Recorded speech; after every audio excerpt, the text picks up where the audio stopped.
Hi, my name is Ikiana Alonso, and you're watching the true story of Beauty and the Beast. Real women, real beauty.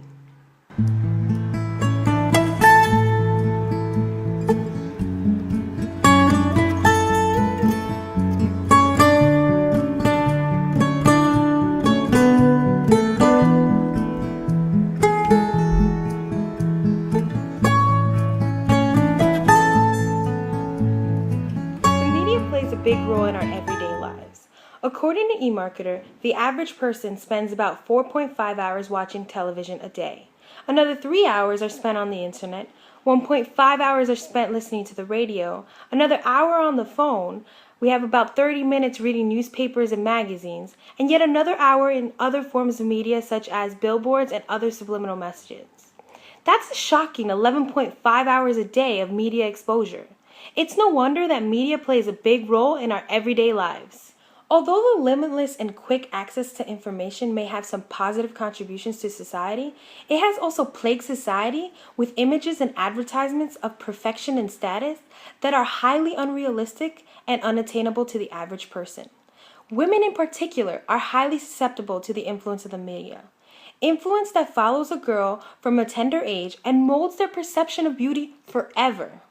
Fairy tales depict flawless princesses, and toys like the Barbie doll send subliminal messages of female perfection that are both unproportionate and unrealistic for human beings.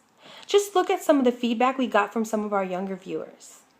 Hi, my name is Nyla Edwards Kaba. I'm 8 years old, and I'm going to talk about how when I go to Toys R Us and I see more white dolls than black dolls in the section, the black dolls that they do have, they don't have my features and my hair texture, meaning my hair is soft and thick, and their hair texture is just straight. And I wish they had more Barbie dolls that look like me in Toys R Us. Being pretty to me is looking nice and having nice clothes. And what makes you think that that's what makes somebody pretty? I see it on Phineas and Ferb kid shows. Some of them look like cheerleaders and some of them look like regular kids.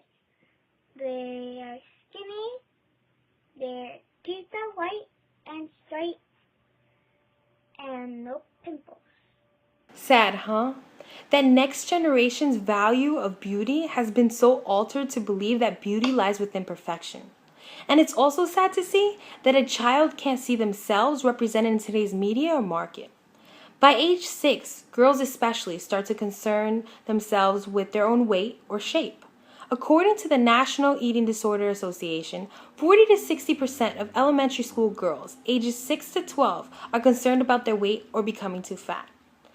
This concern endures throughout their whole life, especially in adolescent years when body image and status play a huge role in their social environment. Just look at some of the feedback we got from our adolescents. You see 11, 10, even 9-year-old girls, believe it or not, wearing 10 layers of makeup on their face. And you stand back and say, whoa, she's 10. Why is she wearing so much makeup? And then you look back on the TV and the magazines, and all they talk about is how we should be presenting ourselves. Best friends, she had a eating disorder. And it was because everyone was picking on her. She was skinny, but they say, oh, she's too skinny. She went through this phase, and thank God she got out of it, because I don't know what could have happened to her. Wow. I'd like to tell you that this issue stops here, and it doesn't continue for women at a certain age. But the reality of the situation is that women of all ages feel a certain type of way about the way they look. Really dependent on media's image. I think beauty is upon everyone's definition. I personally don't think I'm ugly. For example, every day in school, this is me. I don't wear makeup, I don't really do my hair. I'm kind of always have my hair up. But that's just me being comfortable with myself. But if I'm trying to look pretty, or if I'm trying to go somewhere, then you best believe I'm going to put on makeup. I do believe in accentuating what you have, and I think makeup hides the little bitty flaws that you have. It makes, you know, your eyes pop, your lips pop. It makes me feel prettier. Like right now, I don't feel ugly. I just don't feel beautiful. For me, like, I never wore makeup in high school because I guess I never knew how to apply it. But like recently, I've been wearing a lot more makeup now because in high school I had really bad acne, but it wasn't like I could hide it because I didn't know how to use makeup. But now in college, like, I started to break out again, and my skin is horrible, and it really plays a role in how I feel about myself and how my day goes. Because if I feel like I don't look good or my acne is, you know, just really, really bad that day, I prefer just to, you know, go to work, go to class, and then come home instead of, you know, either hang out with my friends or go out or just hang around campus.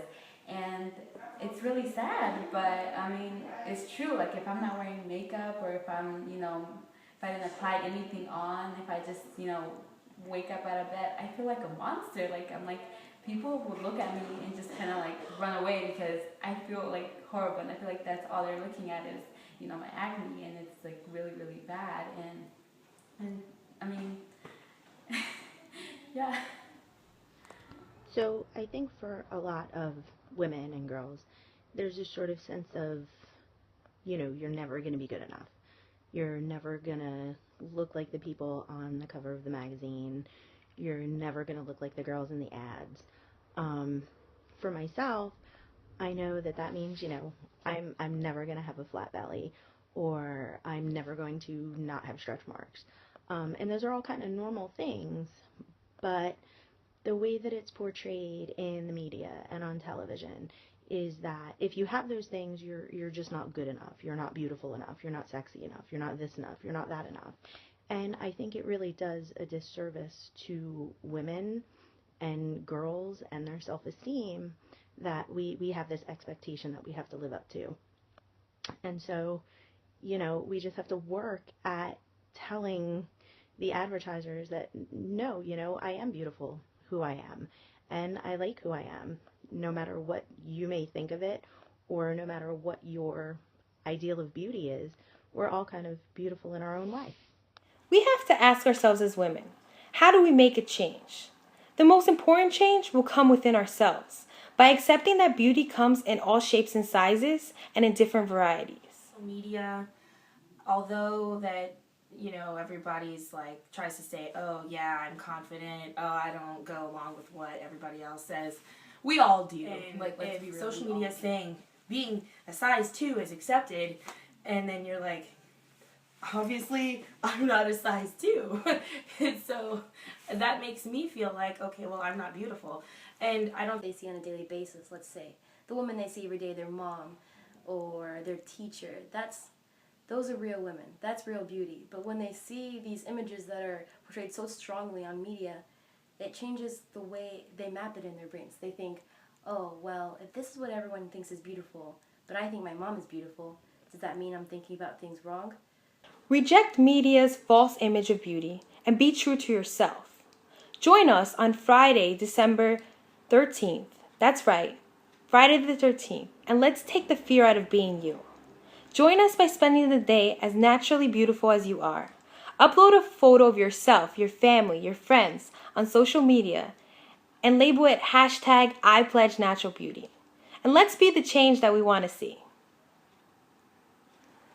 I leave you now with my final thoughts on beauty. Because we've all struggled as women at one point or another with something that we didn't like about ourselves. Something that the media made us feel that we weren't perfect, that we weren't good enough. But I've come to realize through the stories of all these women and through my research that beauty far surpasses the color of your skin, the size of your waist, or the wrinkles of time. It's the passion of your soul, the love in your heart, and your contribution to the world. Don't allow the media to alter your ability to see the beauty in yourself, because I see it.